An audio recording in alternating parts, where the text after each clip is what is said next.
প্রশ্ন রাখলাম আমরা। মহিষদার থেকে ক্যামেরা পার্সন মৃন্ময়ের সঙ্গে সুদীপ্ত, মিজানুর, রিপাবলিক বাংলা। অন্যদিকে গ্রামের বাসিন্দারা তারা কি বলছেন, অভিযোগ কতটা সামনে আসছে, একবার তাদের বক্তব্য তুলে ধরি আপনাদের সামনে। দেবের গ্রাম মহিষদাতে এই মুহূর্তে প্রচারে এসছেন বিজেপি।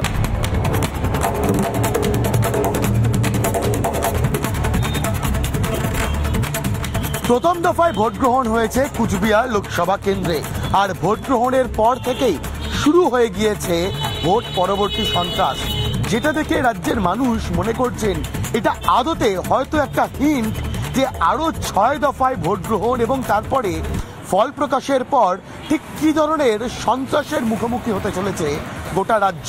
2021 বিধানসভা নির্বাচনের পর পোস্টপোল ভায়োলেন্স যে হিন্ট দিয়েছিল এই রাজ্যের মানুষকে, 2024 লোকসভা নির্বাচনের পর সেই হিন্টটাই আরো একবার দেখতে পাচ্ছেন সাধারণ মানুষ।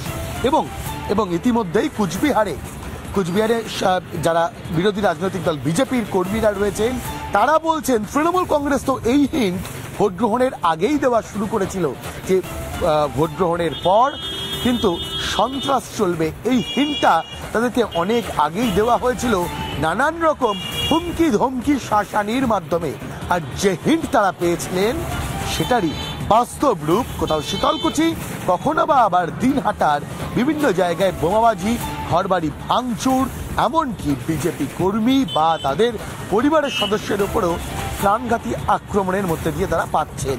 আর এটা দেখে আশঙ্কিত বিজেপি কর্মী সমর্থকেরা বলছেন তৃণমূল যে হিন্টটা দিচ্ছে যে সন্ত্রাস আর সন্ত্রাস, সেই হিন্ট যদি বাস্তবে সত্যি হয়